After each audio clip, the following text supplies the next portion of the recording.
موضوع کا پتہ چل جائے تو سمجھنے میں آسانی رہتی ہے، اور جب وقت بتا دیا جائے تو پھر یہ کہنے والے کو تھوڑا سا فکر رہتی ہے کہ مجھے اپنے وقت میں بات کرنی ہے، بڑی پابندی کی فکر ہو جاتی ہے اس میں۔ تو دونوں باتیں آپ کے سامنے ہم نے ذکر کر دی کہ انشاءاللہ اس میراث کے موضوع پر ہم بات کریں گے، اور تقریباً 45-50 منٹ کریں گے۔ دعا کیجیے اللہ پاک مجھے صحیح کہنے کی توفیق دے اور ہم سب کو سمجھ کر عمل کی توفیق مرحمت فرمائے۔ اور اصل بات کہنے سے پہلے ایک بات یہ ہے کہ اس طرح کی جب بات ہوتی ہے تو دراصل یہ کتابی بات ہوتی ہے، یعنی یہ نارملی جلسہ تقریر اس سے زیادہ یہ ایسا لگتا ہے جیسے کہ کلاس کی بات ہے، تو اسے میں بھی اسی طرح سمجھوں انشاءاللہ اور آپ بھی اسی طرح محسوس کریں۔ یہ مثالیں میں نے صرف 5 لکھی ہیں، ویسے تو پورا قانون ہے جو پورے سال پڑھایا جاتا ہے ان بچوں کو جو مفتی بننے ہوتے ہیں، لیکن یہ میں نے صرف اس وجہ سے لکھی ہے تاکہ آپ کو فیلنگ صرف جلسے کی نہ آئے بلکہ کلاس کی آئے، صرف اس وجہ سے۔ ورنہ مثالیں تو بہت ہیں، ہر کسی کو جو ہے اپنے گھر میں مختلف قسم کی صورتحال سے سابقہ پیش آتا ہے اور اسے اپنی ضرورت کے اعتبار سے مفتی صاحب سے جا کر کے معلوم کرنا پڑتا ہے۔ تو اصل تو ہر شخص کو اپنی ضرورت کے اعتبار سے معلوم کرنا ہے، لیکن تھوڑا سا نمونہ ایگزامپل کے طور پر دکھانے کے لیے میں نے یہ مثالیں لکھ دی ہیں۔ اب آپ ہماری بات سنیں۔ دیکھیے بزرگوں، بحیثیت مسلمان ہمارا یہ یقین ہے اور ہونا چاہیے کہ اللہ نے جو دین ہمیں عطا کیا ہے وہ اپنے آپ میں کامل ہے، مکمل ہے۔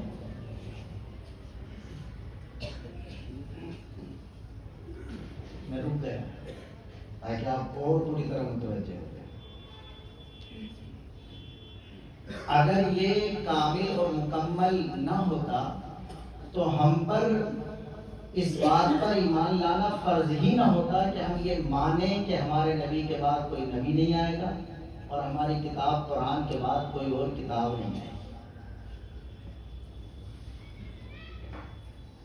جو علمی اختلافات ہوتے ہیں اہل ایمان سے، علماء سے، کتاب و سنت والوں سے، دنیا کے لوگوں کا جو ایک اختلاف ہوتا ہے، کئی مرتبہ وہ سیاسی ہوتا ہے جو نظر آ رہا ہوتا ہے، کئی مرتبہ وہ فزیکل بھی ہو جاتا ہے جو نظر آ جاتا ہے، لیکن جو علمی ڈیبیٹ یا علمی جھگڑا یا علمی اختلاف جو کتابوں کی شکل میں ہو رہا ہوتا ہے، جو سیمینارز کی شکل میں ہو رہا ہوتا ہے، وہ عام طور پر ہمارے سماج والوں کو پتہ نہیں چلتا، وہ ان ہاؤس اندر خانہ سیمیناروں کی شکل میں ہوتا ہے۔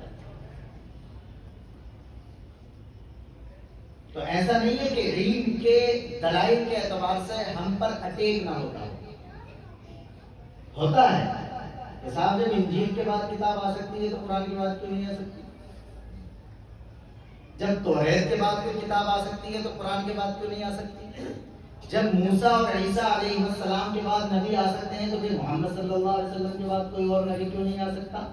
تو یہ سوالات ہیں، یہ کاؤنٹر کوسچنز ہیں ہمارے سامنے، لیکن الحمدللہ اس کا جواب دیا جا رہا، اور اس کا سب سے اوپن جواب یہ ہے کہ 1400 سال پہلے جو قرآن آیا، یہ 1400 سال پہلے جو ایک لائف اسٹائل 63 سال گزار کر اس دنیا سے گیا، یعنی ہمارے آقا جناب رسول اللہ صلی اللہ علیہ وسلم، آج 2025 کا کوئی سوال آپ ہمارے سامنے رکھیے، اگر ہم قرآن اور نبی کی زندگی سے اس کا حل نہ پیش کر سکیں تو آپ کی بات سنی جا سکتی ہے کہ کسی نئے نبی کی ضرورت ہے۔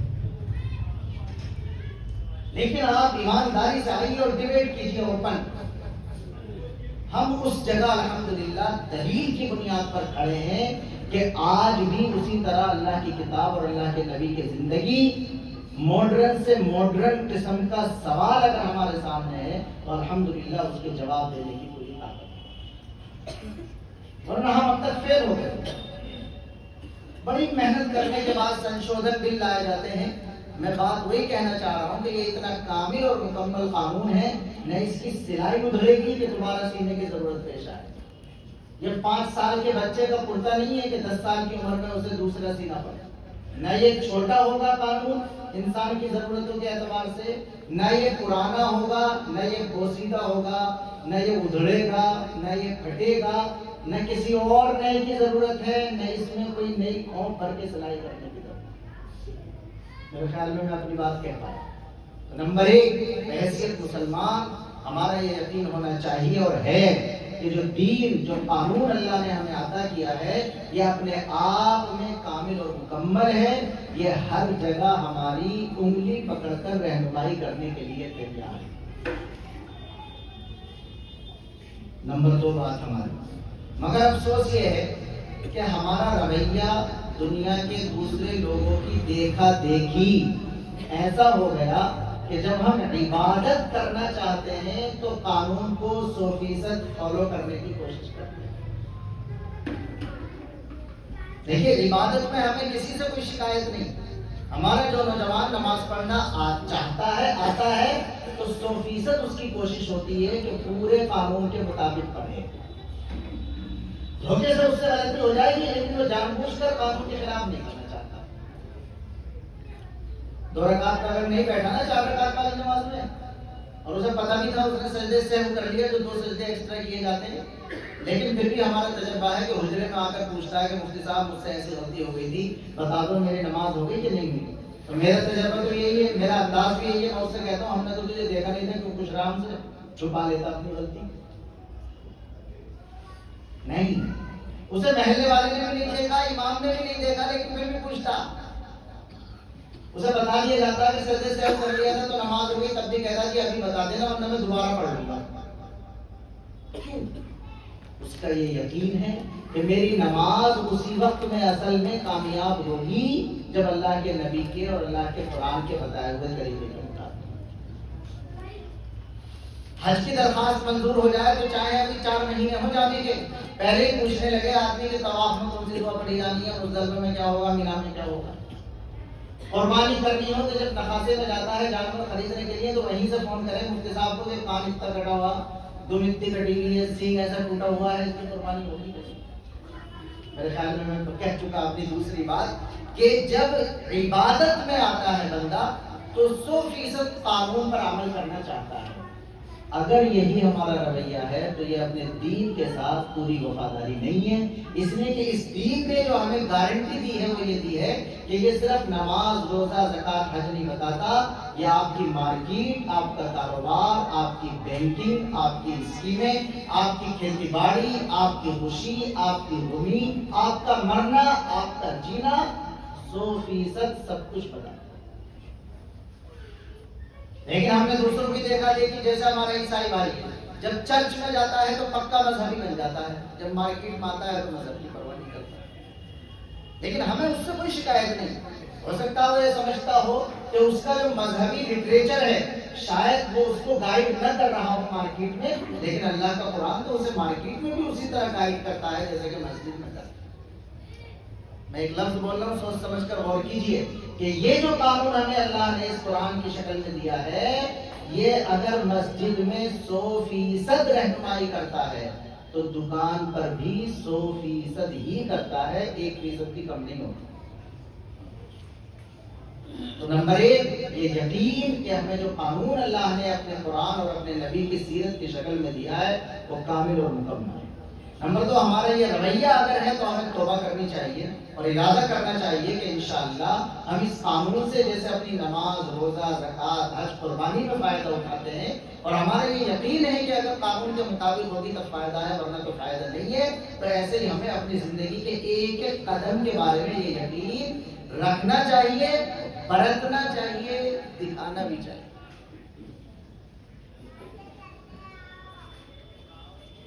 انہی قوانین میں سے ایک قانون ہے میراث کا۔ بعض کتابوں میں بلکہ احادیث میں اس طرح کی چیز ہے کہ فرمایا گیا کہ تعلموا الفرائض وعلموها الناس، کہ فرائض کا مطلب ہے کہ مرنے کے بعد مرنے والا جو زمین، بینک بیلنس، جائیداد، پراپرٹی، دکان، مکان، بلڈنگ یا ڈنر سیٹ جو بھی چھوڑ کر جائے گا اس کے بارے میں اللہ کے قرآن نے بٹوں تک کا حساب لگا کر بتلا دیا ہے کہ کس کا ہے کس کا نہیں ہے، پھر جن کا ہے ان میں سے کس سچویشن میں کس کا کتنے پرسنٹ۔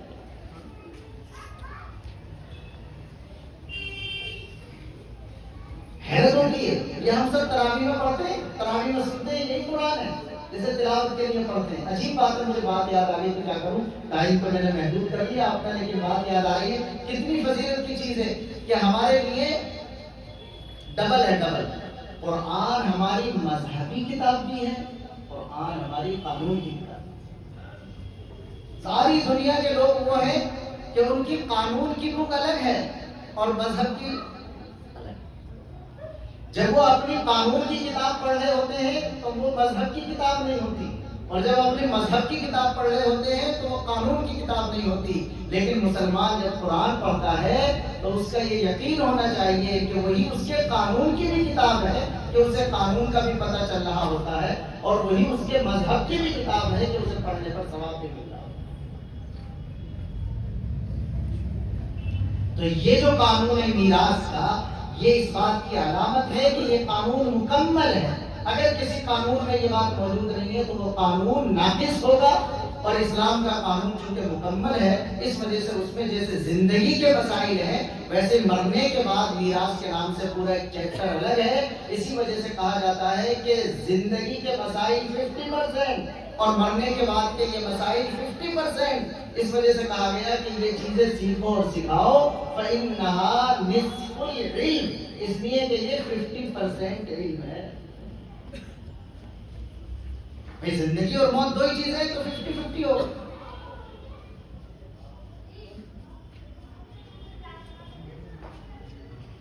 اللہ تعالیٰ نے قرآن میں فرمایا، جو آیت میں نے پڑھی اس کا ترجمہ کرتا ہوں، اس طرف آؤں گا ہلکا پھلکا، جو ابھی عورتوں کا ذکر کیا تھا کہ اللہ نے قرآن میں فرمایا، اس میں پڑھ رہا ہوں، پہلے جو پڑھ رہا ہوں اس میں مردوں کا ذکر ہے، بعد میں جو پڑھ رہا ہوں اس میں عورتوں کا ذکر ہے، اور سیم الفاظ ہیں، بالکل ایک لفظ کا بھی فرق نہیں۔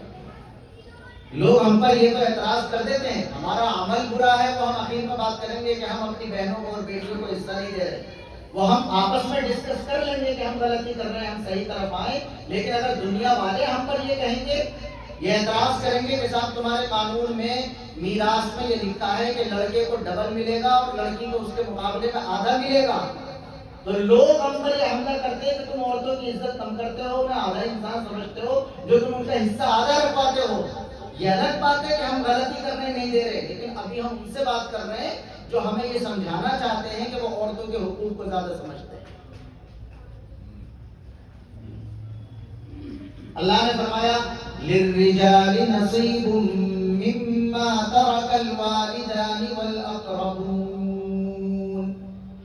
مردوں کا حصہ ہے اس مال میں جو ان کے ماں باپ اور قریبی رشتہ دار اپنے مرتے وقت چھوڑ کر چلے جائیں، چاہے وہ فیکٹریوں کی شکل میں ہو، چاہے وہ جھوپڑے کی اور برتنوں کی شکل میں۔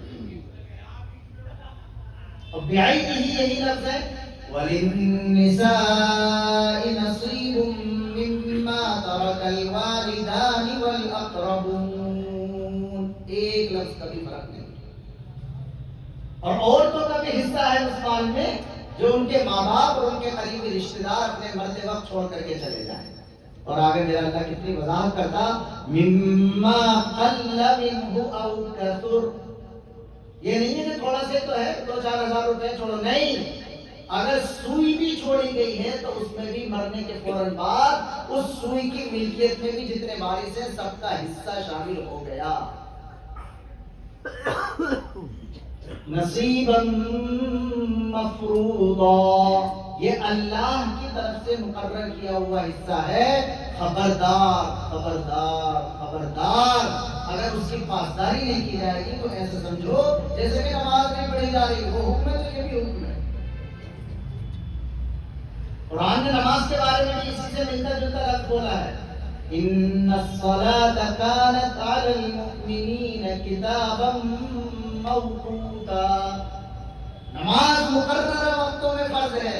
میراث کے بارے میں بولا نصیبا مفروضا، میراث مقررہ حصوں کی شکل میں متعین ہے۔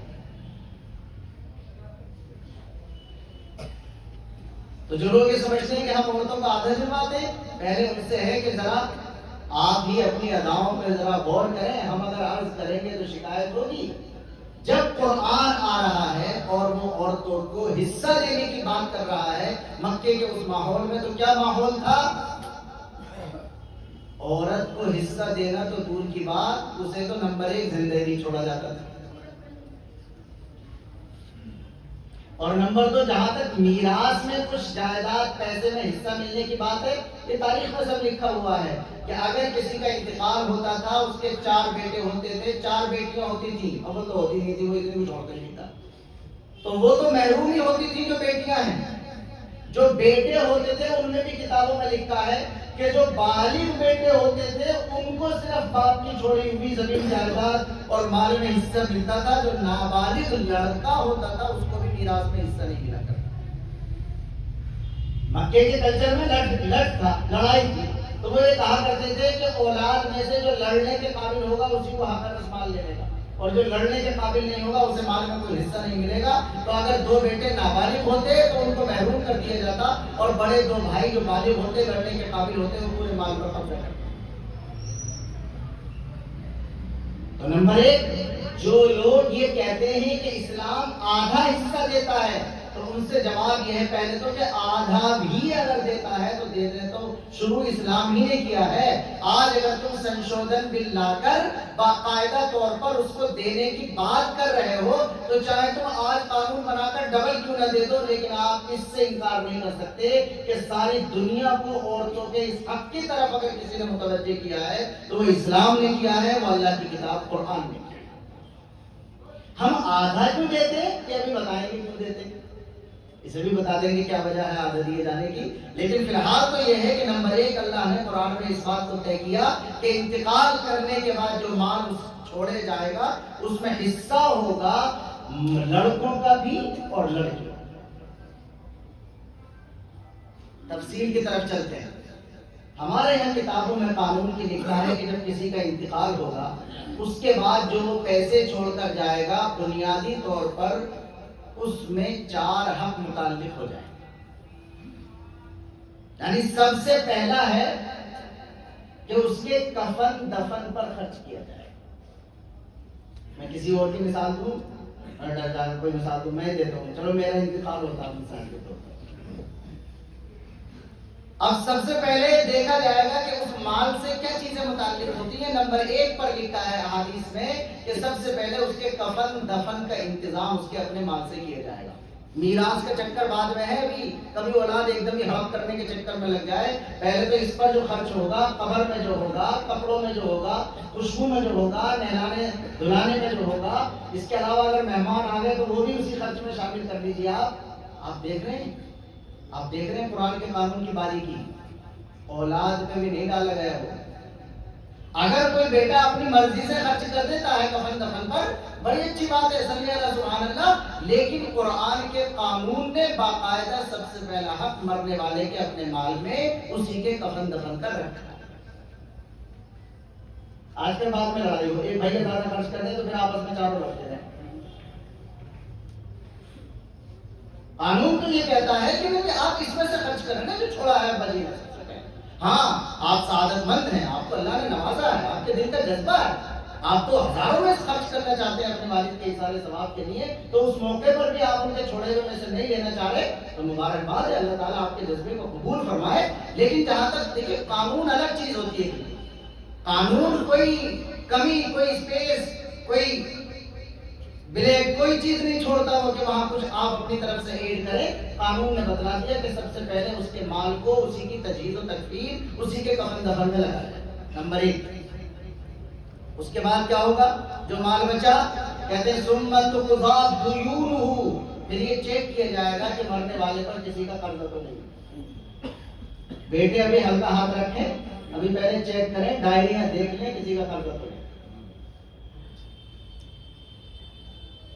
دوسرا ہے قرض، اگر ہے تو پھر قرض کو ادا کیا جائے گا. حضرت آپ تقسیم کر لیں، قرض بھی ادا کر دیا کہ نہیں، ذرا 1 منٹ اور رکیے.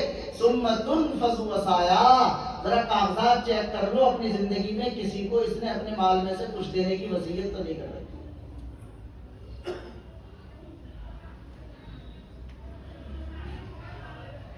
وصیت اگر کر رکھی ہے تو اس کا اپنے ایک نیم ہے، چلو یہی بتا دیتا ہوں، سن لیجیے.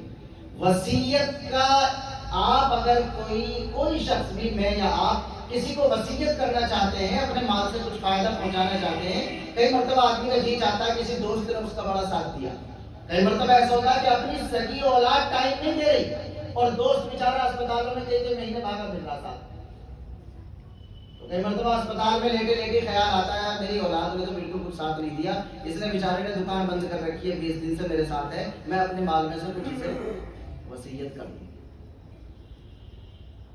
میرے اللہ کے قانون میں کیا کمال ہوتا ہے۔ اب دیکھیے، چلیے پوری بات یہی بتا دیتا ہوں۔ کئی مرتبہ غصے میں آدمی یہ سوچنے لگے کہ میں اپنی اولاد کو محروم کر کے اسے دے دوں گا مسجد میں دے دوں، جب اولاد کام نہیں آتی تو اولاد کو محروم کر دوں۔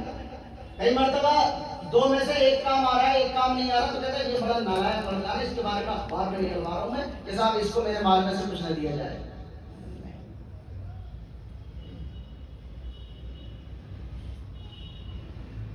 غور کیجیے جو میں کہہ رہا ہوں۔ سوال یہ ہے کہ بیٹے کو باپ کے چھوڑے ہوئے مال میں سے جو حصہ ملتا ہے، کیا وہ خدمت کا ملتا ہے یا رشتے کا ملتا ہے؟ بول جائیے تھوڑا سا۔ وہ رشتے کا ملتا ہے، خدمت کا نہیں ملتا۔ اس کا تعلق سر دبانے سے نہیں ہے، اس کا تعلق کیئر کرنے سے نہیں ہے، وہ ملتا ہے رشتے کی بیس پر۔ اب اگر کسی بیٹے نے کسی باپ کی خدمت نہیں کی تو کیا اس کا جو رشتہ ہے باپ ہونے کا وہ ختم ہو گیا؟ وہ تو کسی بھی آپ مشین میں ڈال دو، وہ رشتہ کبھی ختم نہیں ہو سکتا۔ ہاں، جو خدمت کرے گا اللہ کے ہم سے بڑا اجر ملے گا، جو خدمت کرے گا اس کے درجے بلند ہوں گے، اس کو دعائیں ملیں گی، وہ بالکل الگ ایک چیپٹر ہے۔ لیکن اگر کوئی خدمت نہیں کر رہا اور ابا جی یہ چاہ رہے ہیں کہ میں اسے اپنے مال میں سے محروم کر دوں اس وجہ سے کہ اس نے خدمت نہیں کی، تو یہ سمجھنا چاہیے کہ وہ جو اس کا حصہ قرآن نے متعین کیا ہے آپ کے مال میں، وہ آپ کی خدمت کی بیس پر متعین نہیں کیا گیا، وہ آپ کے خون کے رشتے کی بیس پر متعین کیا گیا۔ ہاں، ونڈو دی ہے آپ کو، اسپیس دیا آپ کو، گنجائش دی آپ کو کہ آپ کسی اور کو بھی کچھ مدد کرنا چاہتے ہیں جس نے آپ کا ساتھ دیا، اسی کے لیے اللہ تعالیٰ نے ونڈو رکھی ہے جس کا نام ہے وصیت۔ آپ اپنے مال کے مالک ہیں، آپ وصیت کر سکتے ہیں، لیکن دو شرطیں ہیں اس کے لیے۔ نمبر ایک، وصیت اس کو کر سکتے ہیں جس کا قرآن میں آٹومیٹک اللہ کی طرف سے حصہ فکس نہ ہو۔ دیکھیے بہت غور کیجیے گا، جو میں قانون کی طرف آ رہا ہوں، آگے آہستہ آہستہ۔ میں مثال کے طور پر بیٹیوں کا حصہ خود قرآن میں متعین ہے، بیوی کا حصہ متعین ہے، شوہر کا حصہ متعین ہے، بیٹے کا ہے۔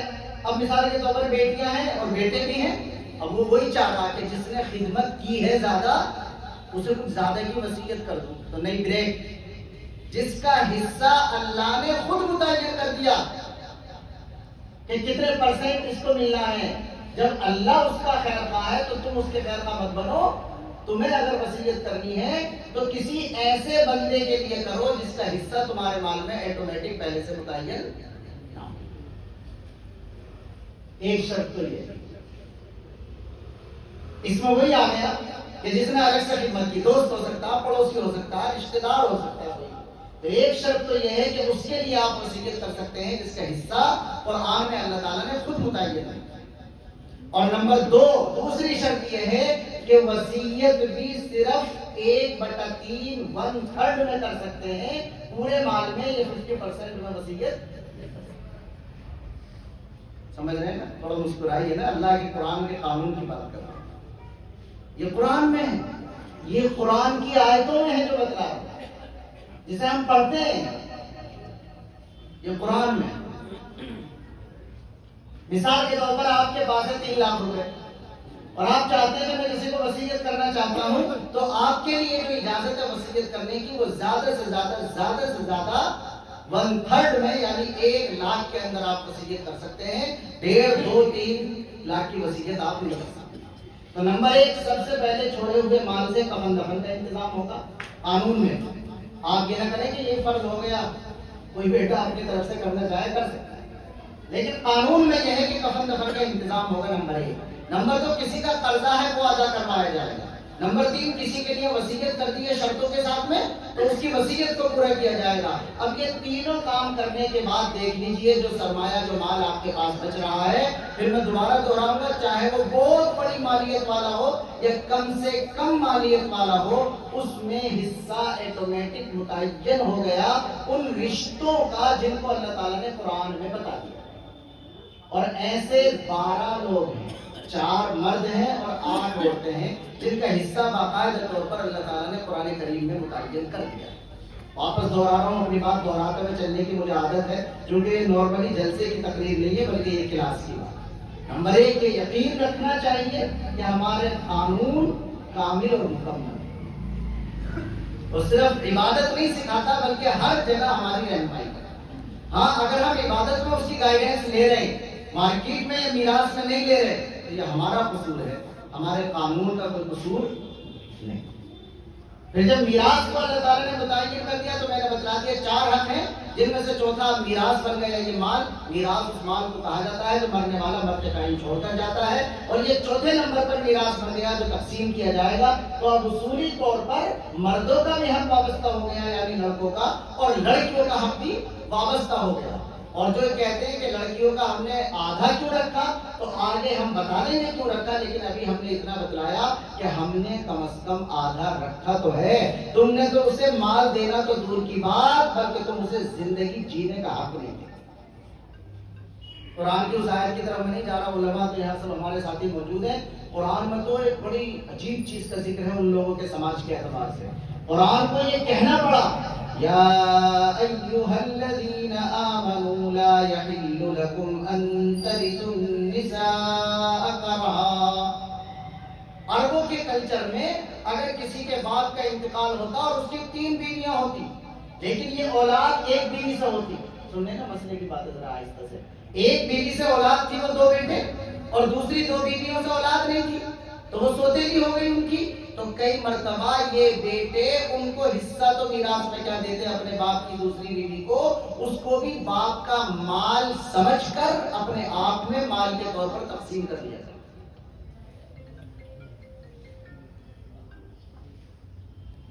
اگلی آیت ہے قرآن میں، وَلَا تَنْكِحُوا مَا نَكَحَ آبَاؤُكُم مِّنَ النِّسَاءِ إِلَّا مَا قَدْ سَلَفَ۔ جو ہمارے رشتے بتائے گئے نا کہ ان رشتوں میں آپ نکاح کر سکتے ہیں، ان رشتوں میں آپ نکاح نہیں کر سکتے، تو اس میں سب سے پہلا رشتہ ہے ماں۔ اس زمانے کے کلچر میں وہ جو ماں ہوتی تھی سوتیلی، اپنی والی نہیں، وہ جو سوتیلی ہوتی تھی باپ کی بیوی، کم وقت اس سے کئی مرتبہ اپنے نکاح کرنا۔ ہم مال دینے کی بات کریں، میں اس چیپٹر کی طرف جا نہیں رہا تھا، ہلکا سے میں نے دکھلایا کہ جب آپ اپنے گھر میں قرآن کو پورے کو پڑھیں گے، ترجمے کے ساتھ پڑھیں گے، مسجد کے درس میں شریک ہوں گے، اپنے یہاں باقاعدہ بچوں کے ساتھ پڑھیں گے، تو ساری چیزیں کلیئر ہو کر سمجھ میں آ جائیں گی انشاءاللہ۔ یہاں تو بس میں مثال کے طور پر تھوڑی سی بات کر رہا ہوں کہ یہ اسلام نے کم از کم عورتوں کو ان کی ملکیت کا حق تو دیا کہ وہ کسی چیز کی مالک ہو سکتی ہیں، ورنہ دنیا والوں نے تو ان کو غلام کی طرح رکھا تھا، بلکہ اس سے بھی ہلکا لفظ ہے سامان کی طرح یوز کیا تھا دنیا والوں نے خاتون کا اور عورت کا، اس کو جو سربلندیاں اور یہ حق دیا ہے کہ وہ بھی 4 پیسوں کی اپنے آپ مالک ہو سکتی ہے، یہ اسلام نے۔ وہ میں نے مثال اس میں نہیں لکھی تو ابھی بتا دیتا ہوں، شوہر کا انتقال ہو تو اس کی وارث بیوی بھی بنتی ہے، اس کا حصہ متعین ہے، وہ آج نہیں بتا رہا۔ بیوی کا اگر انتقال ہو تو اس کا مال میراث میں اس کے شوہر کو بھی ملتا ہے، جتنے پرسنٹ ملے گا وہ 2 کیٹیگری میں الگ الگ بن جاتی ہے چیز، وہ یہاں نہیں بتا رہا، لیکن میں یہ بتانا چاہ رہا ہوں کہ بیوی کا انتقال ہو تو اس کے مال کا وارث اس کا شوہر بھی ہوتا ہے۔ اس سے ذرا غور کیجئے، کیا پتہ چلا کہ بیوی کی ملکیت شوہر کی ملکیت سے الگ بھی ہونی چاہیے۔ اگر شوہر یہ کہہ دیتا کہ جو میرا وہ تیرا، اچانک چلا گیا، شوہر کا انتقال ہو گیا تو وہ تو کلاش ہو گئی، اسے تو شوہر کے بھائی جو اس کے دیور ہیں وہ گھر سے نکالنے پر تل جائیں گے، گھر سے نکالنے تو آسان ہے، کئی مرتبہ مرڈر کرنے پر تل جائیں گے۔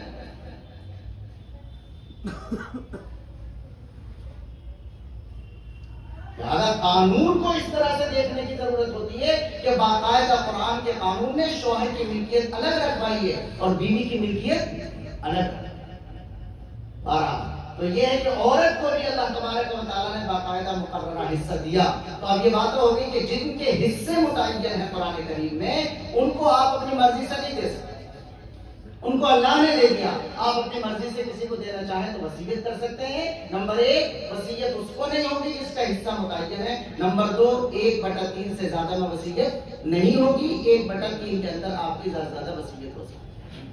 اب ان مثالوں کی طرف جانے سے پہلے اس پہ تو فوکس بھی نہیں پڑنا. اس پر ان مثالوں کی طرف جانے سے پہلے ایک مسئلہ اور حل کر لیتا ہوں. 15 منٹ 20 منٹ ہے میرے پاس. دیکھیے ایک آپشن یہ ہو سکتا تھا کہ بھئی مال جب کسی کا انتقال ہو تو اس کا مال مرنے کے بعد سرکار کا ہو جائے. ہو سکتا تھا نہیں ایک آپشن. لیکن آپ غور کریں کہ یہ آپشن تو خارج ہے. اس لیے کہ اگر یہ والا آپشن لیا جاتا جو اسلام نے دیا ہے وہ نہ ہوتا تو اس کا مطلب نہ صرف بندے کی پرسنلی انکم کم ہوتی بلکہ پوری اعتبار سے جوڑ کر ملک دیوالیہ ہو جاتا. ملک کی اپنی GDP بالکل نیچے آ جاتی.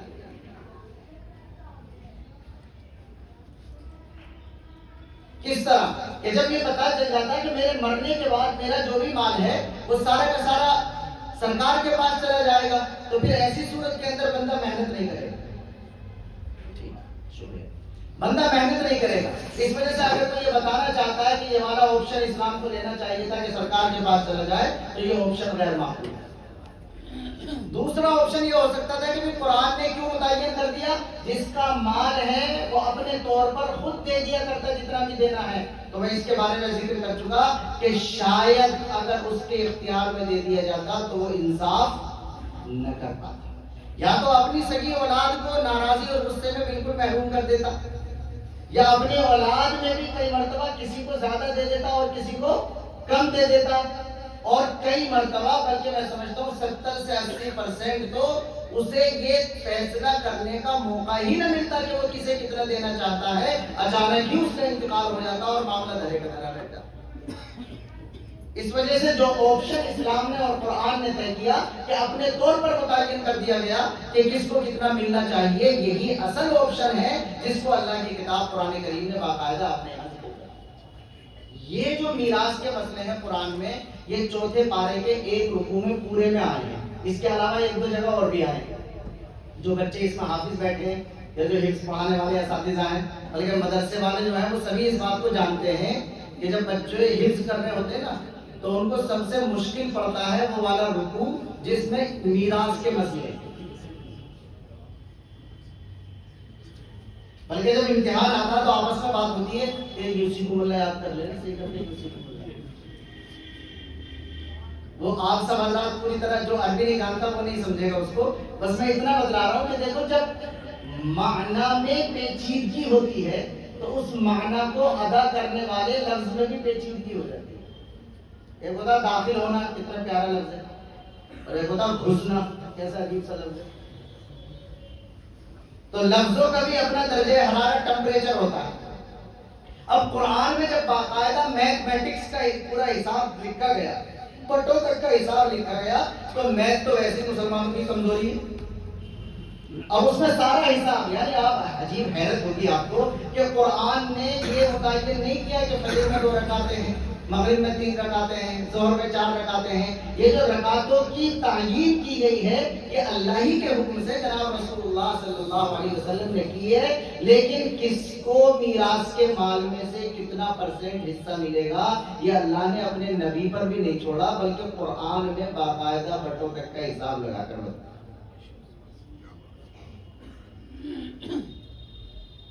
خدا نے خاصہ یہ مت سمجھیے کہ میں نماز کی حیثیت کو کم کر رہا ہوں. نماز کی حیثیت کو کم نہیں کر رہا لیکن ہم انسان ہیں. اپنی مشین کو ذرا دوبارہ سے چیک کریں. رکعتوں میں اتنے جھگڑے کے خطرے نہیں ہیں جتنے مال کے حاصل کرنے کے جھگڑے کے. رکعتوں کا اتنا کہاں مسئلہ ہے, مال حاصل کرنے میں ہے جھگڑا. اس وجہ سے اللہ تعالیٰ نے خود باقاعدہ قرآن میں متعین کر دیا.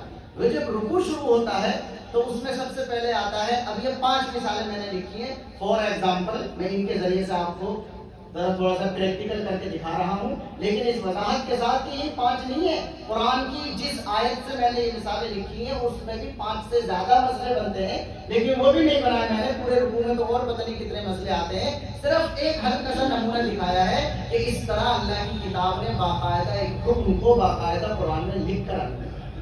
اللہ ارشاد فرماتا ہے یوصیکم اللہ فی اولادکم، کہ اللہ تعالیٰ تمہیں تمہاری اولاد کے بارے میں یہ نصیحت کرتا ہے کہ تمہارے مرنے کے بعد تمہارے چھوڑے ہوئے مال میں کس پرسنٹیج کے اعتبار سے وہ آپس میں تقسیم کریں گے۔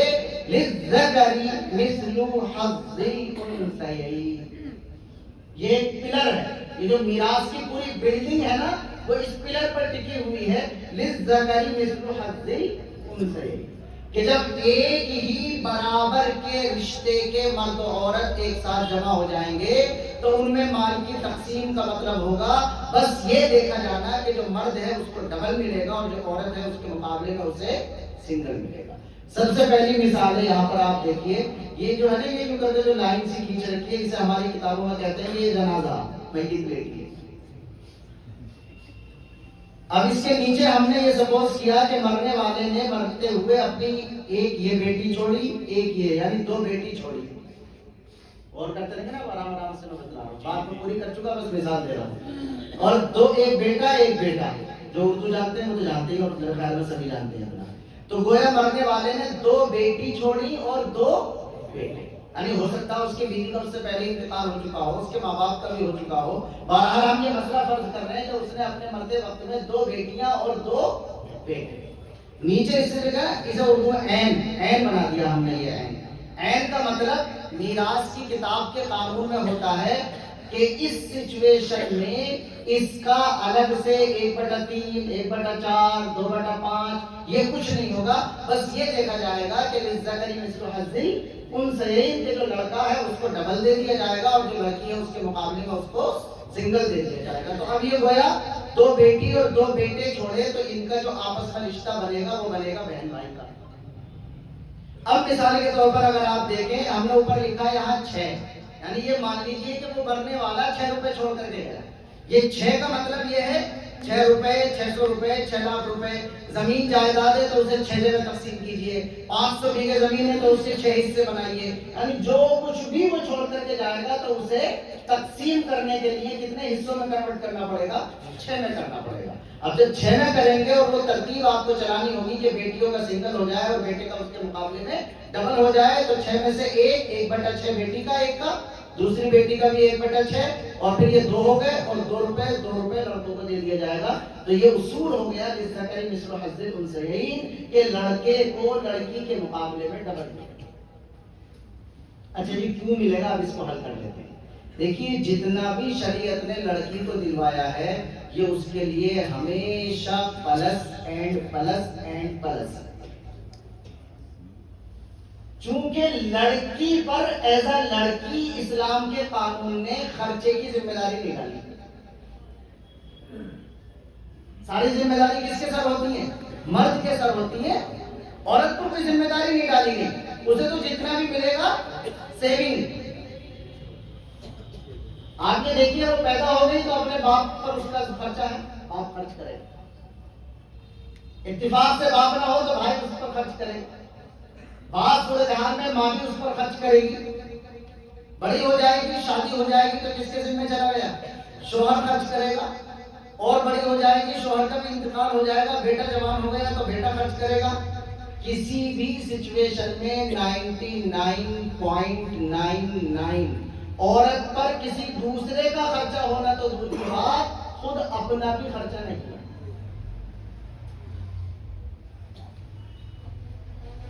ایمرجنسی صورتحال میں ضرورت پیش آئے گی، اس وجہ سے عورت کو باقاعدہ وارث بنایا ہے، جیسے کہ میں نے اشارہ کیا، ورنہ کئی مرتبہ عورت اپنی زندگی سے پریشان ہو جاتی ہے، اگر اس کی اپنی ملکیت میں 4 پیسے نہ ہو تو اس کی زندگی جینا کئی مرتبہ مشکل ہو جاتا ہے۔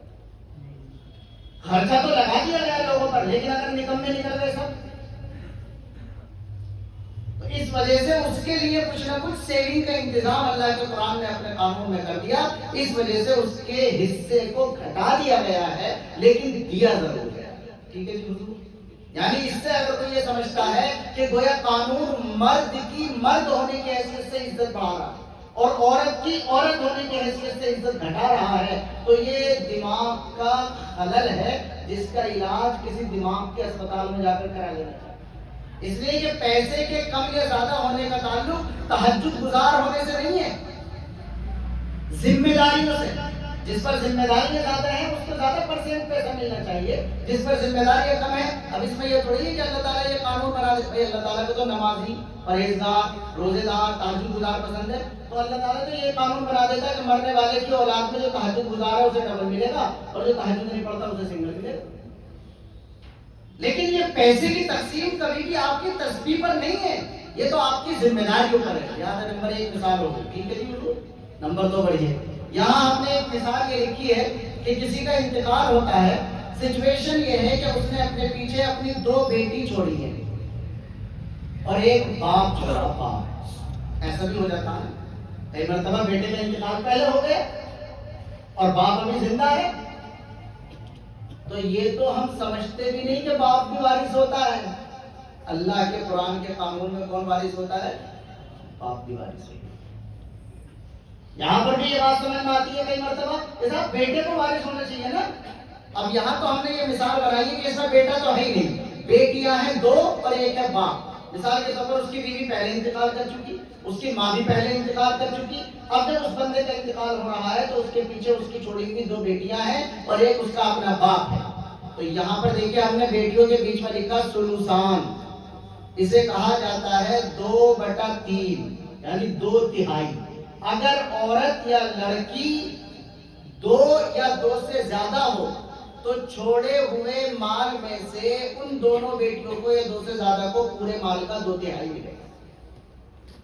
لیکن یہ یاد رکھیے کہ یہاں پر ان کے ساتھ ان کا بھائی نہیں ہے، بیٹا نہیں ہے یہاں پر۔ اگر بیٹا ہوگا تو وہی والا قانون آ جائے گا اوپر والا کہ پھر بس کوئی بٹا بٹا نہیں دیکھا جائے گا، بس یہ دیکھا جائے گا کہ لڑکی کو اکیلا حصہ اور لڑکے کو اس کے مقابلے میں ڈبل حصہ۔ لیکن اگر لڑکا موجود نہیں ہے اور لڑکیاں 2 یا 2 سے زیادہ ہیں تو سب سے پہلے ان کے حصے کو متعین کیا جائے گا 2/3 یعنی 2/3 حصہ۔ قرآن میں اللہ تعالیٰ فرماتا ہے فَإِن كُنَّ نِسَاءً فَوْقَ اثْنَتَيْنِ فَلَهُنَّ ثُلُثَا مَا تَرَكَ۔ اگر چھوڑی ہوئی بیٹیاں 2 یا 2 سے زیادہ ہوں تو جو مال کرنے والا چھوڑ کر کے جا رہا ہے اس کا 2/3 باقاعدہ ان 2 یا 2 سے زیادہ بیٹیوں کو مل جائے گا۔ میں اس وجہ سے طاقت لگا رہا ہوں کہ میں یہ بتا سکوں آپ کو کہ یہ قرآن میں لکھا ہے، یہ بٹوں کا حصہ۔ تو یہ 2 سلوس ہے، 2/3 مثالی طور پر۔ اور یہ جو باپ ہے، باپ کی صورتحال اس جگہ یہ کی کہ اس کا حصہ ہے 6واں حصہ، 1/6۔ پورے مال کا 6واں حصہ اس جگہ باپ کا ہے اور جناب 2/3 جو ہے وہ تو کس کا ہو جائے گا؟ 2 بیٹیوں کا۔ اب بتاؤ اگر کسی کو مال میں سے 6واں حصہ دینا ہو تو کتنی جگہ تقسیم کرنا پڑے گا مال؟ 6 جگہ کرنا پڑے گا، نارمل سی بات ہے۔ تو ہم نے اوپر لکھ دیا 6۔ اب اس 6 میں سے 1/6 یہ تو دے دیا ہم نے باپ کو، یہ والا لکھا 1 روپیہ 6 میں سے، اور 6 کا 2/3 کتنا ہوتا ہے؟ 4 یہ لکھ دیا ہم نے۔ تو دونوں لڑکیوں کو 6 میں سے 4 روپے مل جائیں گے، 2 روپے اس لڑکی کو اور 2 روپے اس لڑکی کو۔ اب 1 مل گیا تھا 1/6 ہونے کی حیثیت سے باپ کو، اب 6 روپے میں سے 5 تو کام آ گئے لیکن 1 روپیہ بچ گیا۔ اس 1 روپیے کا کیا ہوگا؟ یہ 1 روپیہ بھی واپس پلٹ کر باپ کے پاس چلا۔ میں نے الگ الگ لکھا ہے، ایک الگ لکھا پھر ایک الگ لکھا، دونوں ایک ساتھ نہیں لکھے، اس لیے کہ قانون سے اس طرح جائے گا۔ یہ نہیں کہیں گے کہ قانوناً باپ کا اس میں حصہ 2 ہے، بلکہ یہ کہا جائے گا باپ کا 6 میں سے 1 ہے، دونوں بیٹیوں کا 6 میں سے 4 ہے۔ اب اگر ایک مزید اور بچ جائے گا تو پلس کر کے باپ کو دے دیا جائے گا، لیکن بنیادی طور پر باپ کا حصہ 1/6 بنتا ہے۔ ٹھیک ہے جی حضور؟ اب ذرا رکیے، ذرا میں بھی رکوں۔ جو ابھی پچھلے سوال کو میں حل کر رہا تھا کہ صاحب کیا ہم بیٹیوں کی یعنی عورتوں کی عزت نہیں کرتے، اس کو جو میں کہہ رہا تھا کہ یہ عزت کا مسئلہ نہیں ہے، اس میں رشتے کا بھی کئی مرتبہ مسئلہ آ جاتا ہے اور ذمہ داری کا بھی مسئلہ آ جاتا ہے۔ یہاں پر آپ دیکھیے کہ یہ جو باپ ہے یہ مرنے والے کا باپ ہے، یعنی ان بیٹیوں کا یہ دادا ہے، ان بیٹیوں کا یہ دادا ہے، تو رشتے کے اعتبار سے تو بہت بڑا ہے، لیکن پیسے تو اسے 1 روپیہ مل رہا کم مل رہا، کیونکہ اب یہ جو دونوں بیٹیاں ہیں یہ بالغ ہوں گی تو دوسرے گھر چلی جائیں گی، ان کا تو سارا نفع پانی کس کے پاس چلا جائے گا؟ اپنے شوہر کے پاس چلا جائے گا، اور وہ جو دادا ہے ویسے وہ کتنی زندگی جیتا چلا جائے، لیکن نارملی تو کئی مرتبہ زیادہ تر ماں باپ اپنی اولاد سے پہلے ہی انتقال کر جاتے ہیں، الا ماشاء اللہ کبھی ایسی ضرورت پیش آئے گی تو اپنی زندگی میں اسے اتنے پیسوں کی ضرورت باقی نہیں رہے گی۔ تیسرے نمبر پر جائیے، یہاں دیکھیے بیٹی اور باپ، وَإِن كَانَتْ وَاحِدَةً فَلَهَا النِّصْفُ، مرنے والا مرتا ہے اور اپنے پیچھے اپنی اولاد میں صرف ایک بیٹی چھوڑتا ہے، بیٹا کوئی نہیں ہے، بیوی بھی نہیں ہے، بیٹی چھوڑتا ہے اور اپنا باپ چھوڑتا ہے۔ یہ لکھتے ہیں یہاں پر دیکھیے، بیٹی اور باپ۔ ایسی سچویشن میں بیٹی اگر صرف ایک ہو تو اس کا چھوڑے ہوئے مال میں سے نصف 50% ہے، اور پھر جو باپ ہے اس کا 1/6 ہے۔ یہاں پر بھی کوئی مثال بن گئی کہ 6 جگہ تقسیم کیا جائے گا پورے مال کو، 6 کا جو 50% ہے 3 روپے وہ بیٹی کو دے دیے جائیں گے، باپ کو پہلے 1 دیا جائے گا اور باقی جو 2 بچیں گے وہ بھی باپ کو دے دیے جائیں گے۔ تو اگر ایک بیٹی ہو، میں بتلا چاہ رہا ہوں کہ اگر 2 یا 2 سے زیادہ بیٹی ہو تو پورے مال کا 2/3 ان کا حق ہے، اور اگر صرف ایک بیٹی ہو تو آدھا 50% اس بیٹی کو ملے گا، اور اگر بیٹی اور بیٹے دونوں ہو تو متعین نہیں ہے، بلکہ بس اس طرح حساب کر دیا جائے گا کہ لڑکے کو ڈبل ہو جائے اور لڑکی کو اس کے مقابلے میں سنگل ہو جائے۔ 4 نمبر مثال، مرنے والے نے اپنے مرتے وقت میں ایک بیٹا چھوڑا اور ایک باپ چھوڑا۔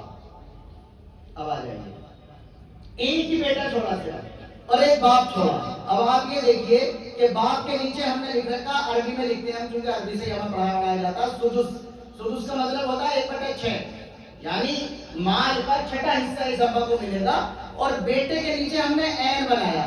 عین کے بارے میں ہم بتا چکے ہیں کہ اس کا اس سچویشن میں کوئی حصہ متعین نہیں ہے، بلکہ جس کا حصہ متعین ہے اسے دینے کے بعد جو بھی بچے گا اسے مل جائے گا۔ اتنا آسان نہیں ظہور ہونا، قرآن خوانی کروانا تو آسان ہے، یہ ہمارا میتھمیٹکس سے الگ سے ہے۔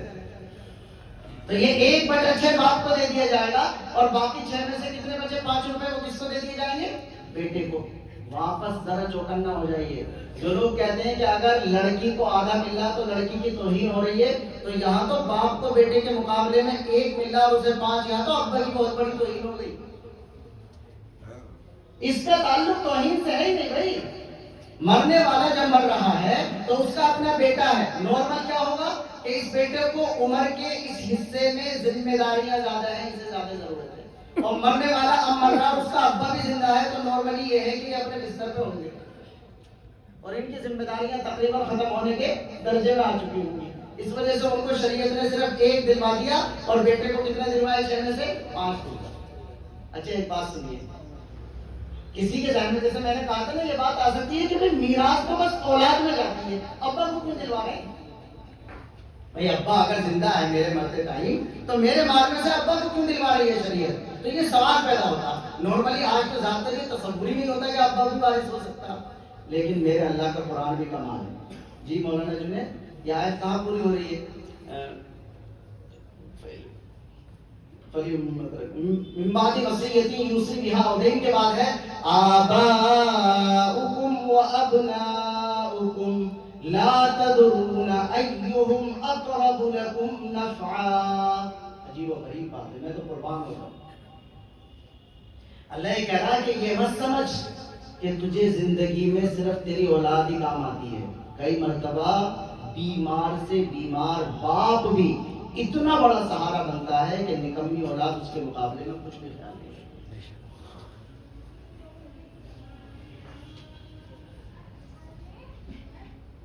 اولاد کر رہی ہے تھوڑا بہت کام، لیکن اگر کوئی تھانہ کچہری ہو جائے تو کس کے تعلقات کام آئے ہیں؟ وہ جو چارپائی پر لیٹے ہیں نا بیٹھک میں ابا جی، انہی کے تعلقات کام آئے۔ اور میرا تو تجربہ میں جتنی بھی میری عمر ہے، آپ مجھے دیکھ رہے ہیں، میں نے تو یہ دیکھا نارملی جوان اولاد کمزور پڑ جاتی ہے مشکل حالات میں، اور اس کو جو حوصلہ اس کا بوڑھا باپ دیتا ہے، چونکہ وہ سرد اور گرم چکھا ہوا ہوتا ہے، تجربے سے گزرا ہوا ہوتا ہے، وہ نارملی اپنی جوان اولاد کو سنبھالتا ہے کہ بیٹے اتنا کیوں گھبرا رہا، کوئی پریشانی کی بات نہیں ہے، ہم کر لیں گے، بات ہو جائے گا سب۔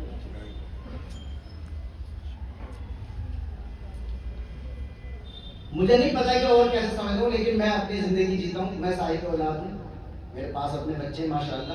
میں نے اپنی زندگی میں ہمیشہ محسوس کیا کہ کسی موقع پر میں ٹوٹ گیا تو میرا ابا اور امی سنبھال لیں،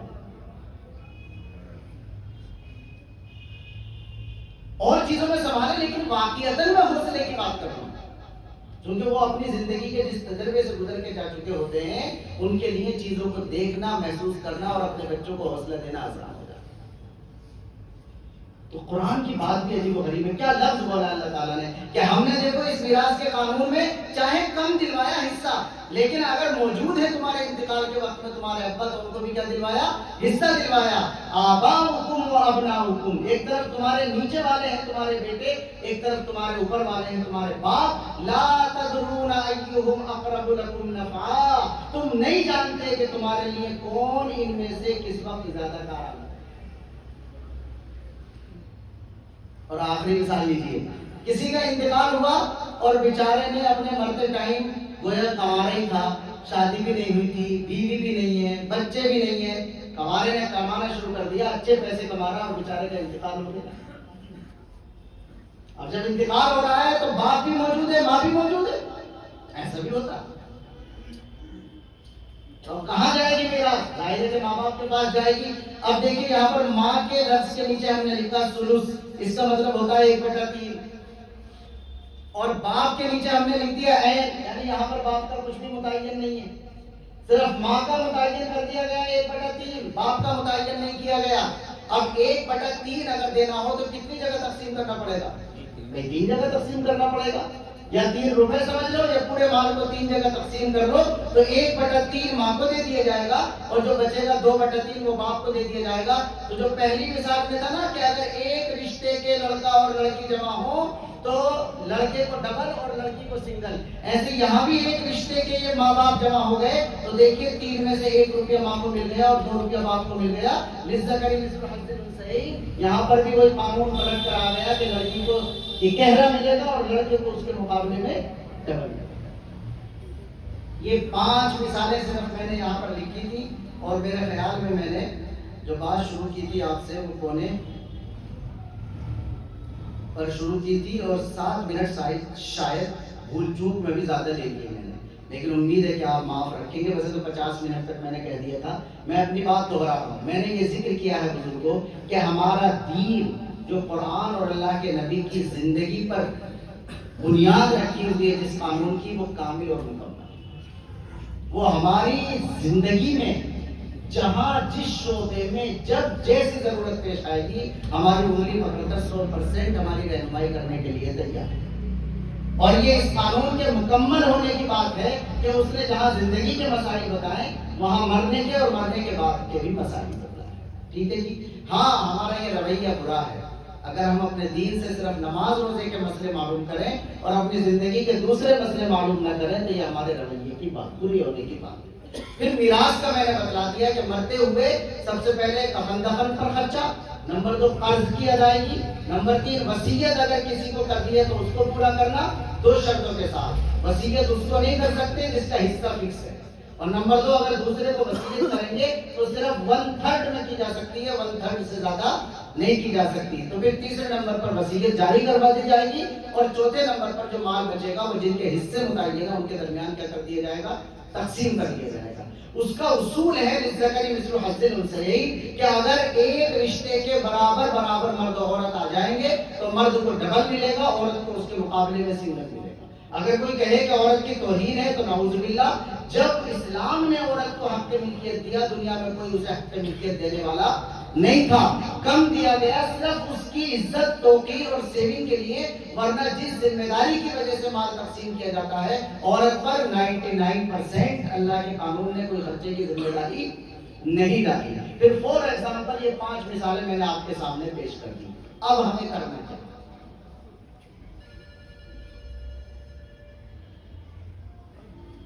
دیکھیے، جب دین کی کسی بات پر کسی شعبے میں عمل نہیں ہوتا تو اس کے نتیجے میں بری چیزیں رائج ہو جاتی ہیں، اور جب فرسٹ کلاس چیز پر عمل ہونا شروع ہو جاتا ہے تو تھرڈ کلاس کو مارنے کی ضرورت پیش نہیں آتی، وہ اپنے آپ مر جاتی ہے۔ میرا لفظ سمجھ میں آ گیا؟ کسی بھی جگہ دیکھ لیجیے، اس کی محبت سے بھی لے لیجیے، دل ہے نا، اس میں محبوب رہتا ہے، اب اگر اس میں ایرے غیرے نتھو ڈیرے کی محبت ہے تو اللہ کی محبت کائے کو آ لے گی؟ جب یہ جگہ پر ہو گئی تو پھر اسے کوئی اور نہیں چاہیے. جب یہ جگہ خالی ملے گی تو ایرا غیرہ آ جائے گا. میراث کے مسئلے میں کیا ہے؟ دیکھیں آج ہم سب لوگ اپنی بہنوں کے تعلق سے مجرم، اور میں ساری بات یہاں نہیں بتا پاؤں، مجھے تھوڑا سا وقت دیجیے اپنی بات پوری کر لوں.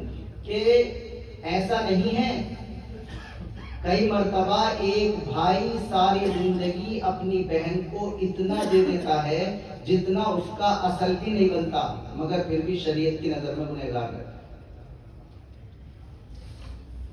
اس نے جہیز میں بھی دے دیا، جب بھی پیدائش ہوتی ہے چھوچک بھی دیتا، جب شادی ہوتی ہے بھات بھی دیتا، جب وہ اس کے گھر آتی ہے تب بھی دیتا، جب یہ اس کے گھر جاتا ہے جب بھی دیتا. لیکن قرآن کے قانون پر عمل نہ کرنے کی وجہ سے گنہگار ہے، مجرم ہے، خطا کار.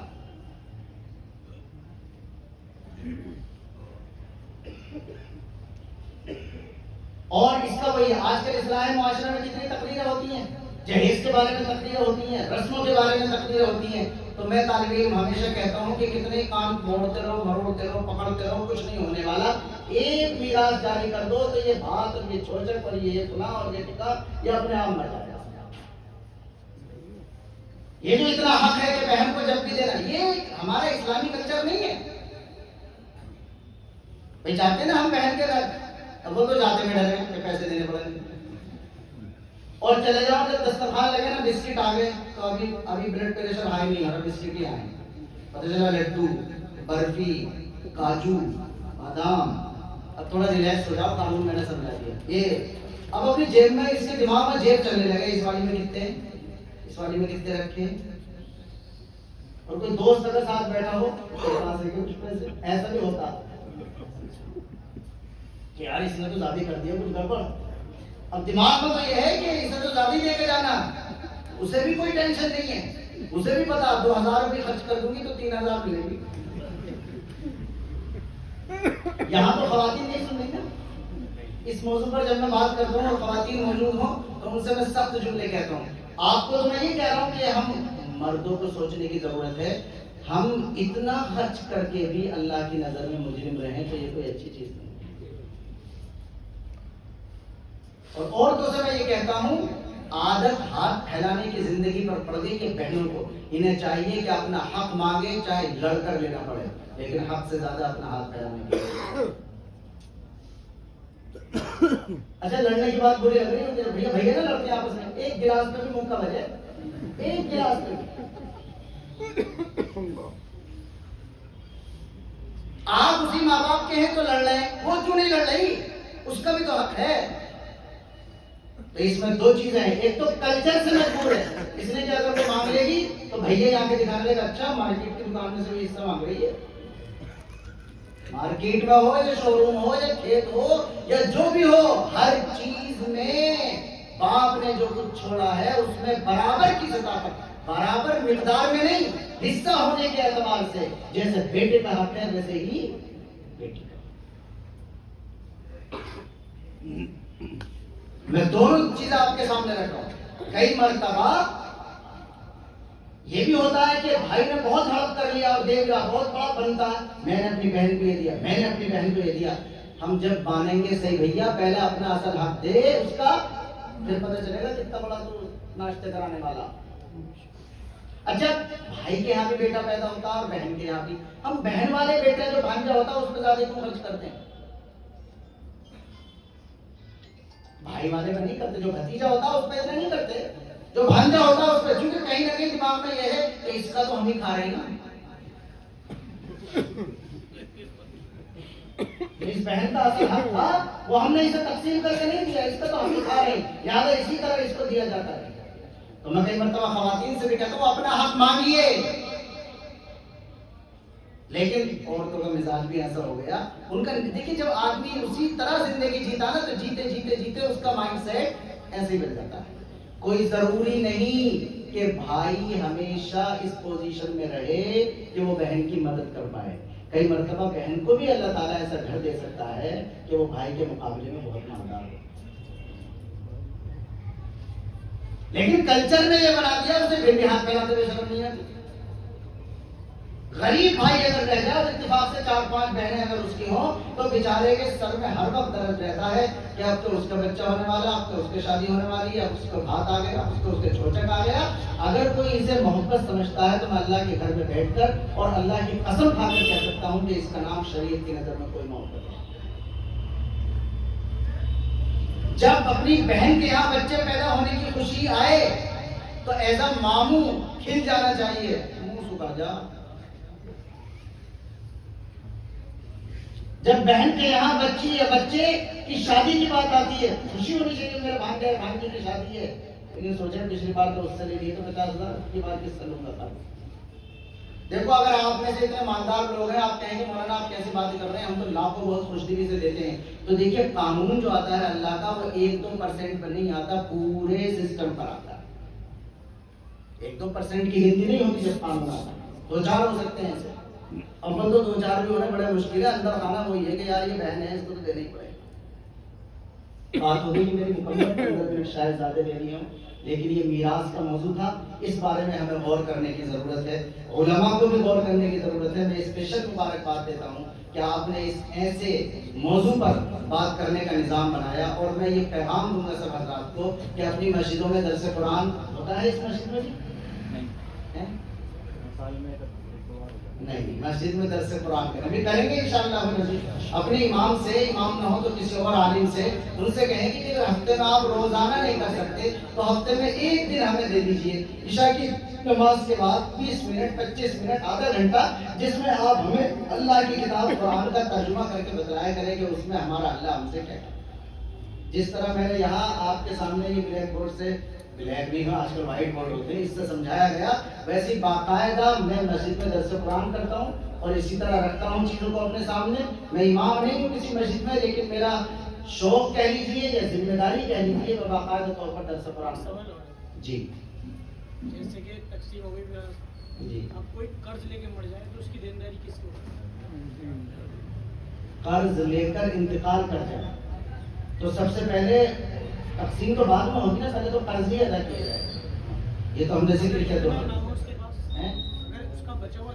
اگر اس کا بچا ہوا نہ ہو تو دیکھیے وہی چیز ہے کہ ان لوگوں سے کوشش کی جائے گی کہ وہ معاف کر دیں, اور اگر وہ معاف کرنے کی پوزیشن میں نہیں ہے تو پھر ایسی صورت میں عام امت اگر چندہ کر کے اس کی طرف سے ادائیگی کرنا چاہے تو اس کا نظام بنایا جائے گا, یا جو ہماری سوسائٹیاں ہوتی ہیں اس کا نظام بنایا جائے گا. اس لیے کہ اگر اسلامی حکومت نظام اپنا چلا رہی ہو تو ایسی صورت میں حکومت اپنے بیت المال سے قرض والوں کے قرضے ادا کر دیتی ہے.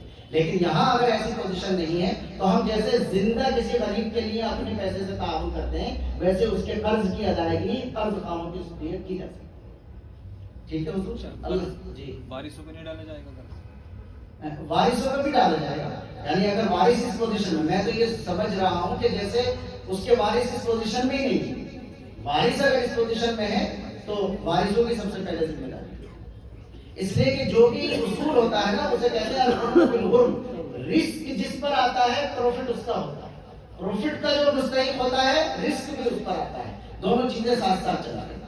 لیکن اگر کوئی اس پوزیشن میں نہ ہو تو پھر ایسی صورت میں ظاہر ہے کہ, اور آپ نے دیکھا بھی ہوگا کہ کئی مرتبہ جو مرنے والا ہوتا ہے اس کا کوئی وارث قبر پہ کھڑے ہو کر بھی اعلان کر دیتے ہیں کہ بھئی اگر کسی کی کوئی دینداری ہو, کسی کا کچھ ہو تو وہ ہم سے ملاقات کر لیں. تو نارملی اگر ایسی پوزیشن ہے تو وارث اس کو ادا کر دیں گے, اور اگر وہ پوزیشن میں نہیں ہے تو یا ان سے معافی کی درخواست کی جائے گی, یا ہے کہ عام امت اپنا پیسہ خرچ کر کے ان کے قرض ادا کروا سکے.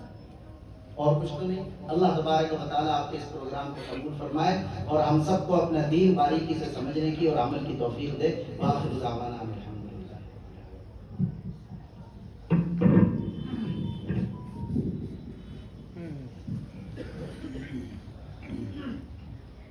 اللہ تعالیٰ ہمارے خصوصی مہمان حضرت مفتی رفاقت حسین صاحب کو جزائے خیر عطا فرمائے, اور اللہ تعالیٰ ان تمام باتوں پر ہم سب کو عمل کی توفیق عطا فرمائے. پروگرام مکمل ہو چکا ہے, چند منٹ آپ کے دوں گا, اس کے بعد حضرت مفتی صاحب دعا کریں. آپ حضرات جانتے ہیں کہ شہر میں ناصر فاؤنڈیشن بہت سارے امور پر کام کر رہا ہے. اس کی چند مختصر سی رپورٹ آپ کے سامنے پیش کرنی ہے. اصل رپورٹ تو انشاءاللہ آنے والے اتوار میں مرکز میں جو محفل قرات کا پروگرام ہے انشاءاللہ پوری ترتیب سے اس کی رپورٹ پیش کی جائے گی، لیکن اجمالاً یہاں پر بھی میں کچھ عرض کر دیتا ہوں۔ سب سے پہلے جو فاؤنڈیشن نے جس پر کام شروع کیا وہ بیوہ عورتوں کی کفالت ہے۔ ہمارے شہر سکندرآباد میں تقریباً 80 گھرانے ان بیوہ عورتوں کے ہیں جو مستحق زکوٰۃ ہیں، اور ان کی کفالت کی ذمہ داری ناصر فاؤنڈیشن نے لے رکھی۔ اب تصور کریں ایک گھر کا ماہانہ خرچ کتنا ہو سکتا ہے، اور جتنے گھر ہیں ان گھروں کی پوری تفصیل ہمارے پاس سروے فارم کے اندر موجود ہے۔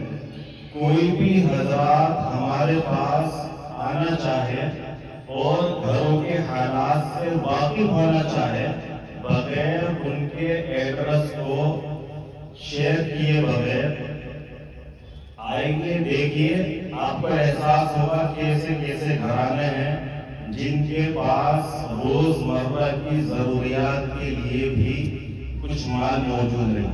بہرحال 80 گھرانے ایسے ہیں جن کی کفالت ناصر فاؤنڈیشن نے لے رکھی ہے۔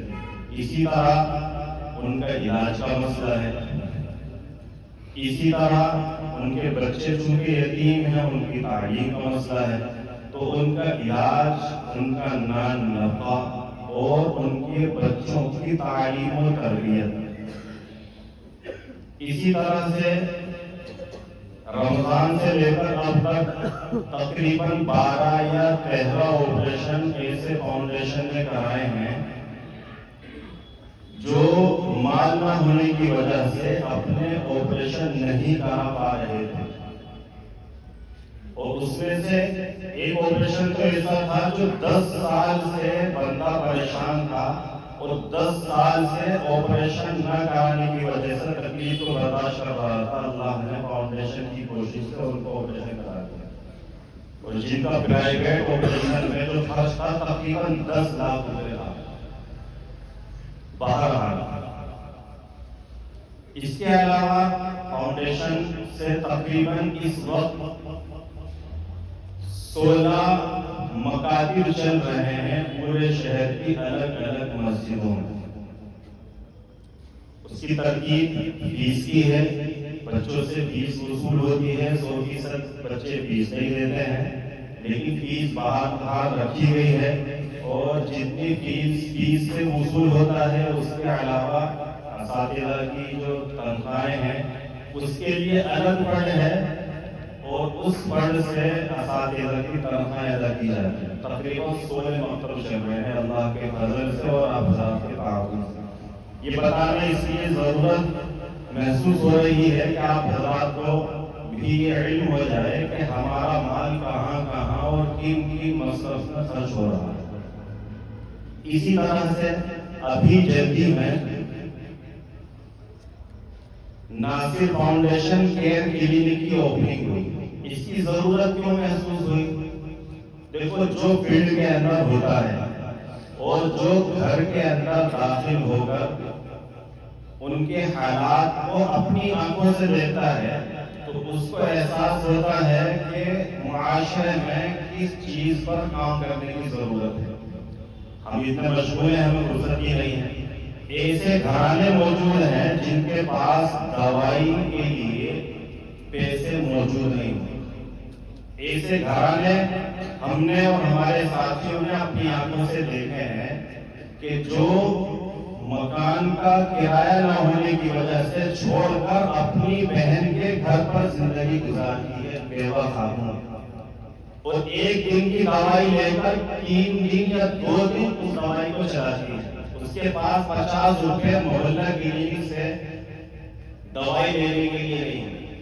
بہرحال اس کی ضرورت محسوس ہوئی۔ میڈیکل لائن بہت مہنگی ہو چکی ہے، علاج نہ ملنے کی وجہ سے چھوٹی بیماری بڑی بیماری میں تبدیل ہو جاتی ہے۔ اس لیے اس کی پہل کی گئی کہ کم خرچ میں معیاری علاج کیا جائے۔ اس کے لیے ماشاءاللہ ناصر فاؤنڈیشن کیئر کلینک پر ڈاکٹر مجیب الرحمان شام 4 بجے سے 8 بجے تک بیٹھتے ہیں، اور کوشش یہ ہے کہ اللہ تعالیٰ اس کلینک کو اپنی بارگاہ میں قبول فرمائے اور یہ کلینک ہاسپٹل کے اندر تبدیل ہو جائے، کیونکہ دوسرے صوبوں کے اندر اس پر کام ہو رہا ہے. اور جیسے کہ حضرت مولانا سجاد نعمانی صاحب کا رحمان فاؤنڈیشن ہے، ان کے نعمانی ہاسپٹل بھی شامل ہے، جس کا مقصد پیسہ کمانا نہیں ہوگا، جس کا مقصد لوگوں کو کم خرچ میں اچھا علاج مہیا کرانا ہوگا. اسی طرح آگے کا جو قدم ہے وہ اسکول کا قدم ہے، اور بہت بڑا قدم ہے، اور وقت کی اہم ضرورت ہے.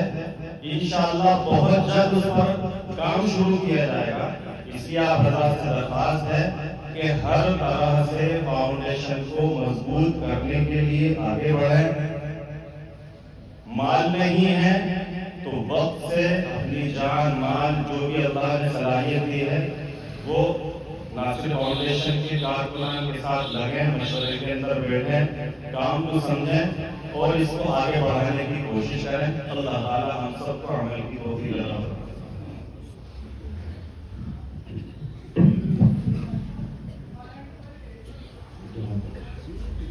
اللهم لك الحمد كله ولك الشكر كله ولك المجد كله. اللهم لا أحصي ثناء عليك أنت كما أثنيت على نفسك. اللهم لك الحمد كما أنت أهل، فصل على محمد كما أنت أهل، وافعل بنا ما أنت أهل، وافعل بنا ما أنت أهل، إنك أنت أهل التقوى وأهل المغفرة. اللهم ربنا آتنا في الدنيا حسنة وفي الآخرة حسنة وقنا عذاب النار. اللهم آت نفوسنا تقواها وزكها أنت خير من زكاها أنت وليها ومولاها. اللهم أحسن عاقبتنا في الأمور كلها، اللهم أحسن عاقبتنا في الأمور كلها وأجرنا من خزي الدنيا وعذاب الآخرة. اللهم حبب إلينا الإيمان، اللهم حبب إلينا الإيمان وزينه في قلوبنا وكره إلينا الكفر والفسوق والعصيان. اللهم اجعلنا من الراشدين، اللهم اجعلنا من الراشدين. رب أوزعني أن أشكر نعمتك التي أنعمت علي وعلى والدي، وأن أعمل صالحا ترضاه، وأن أعمل صالحا ترضاه، وأصلح لي في ذريتي، وأصلح لي في ذريتي، إني تبت إليك وإني من المسلمين. جزا الله عنا محمدا ما هو أهله، رب ارحمهما كما ربياني صغيرا.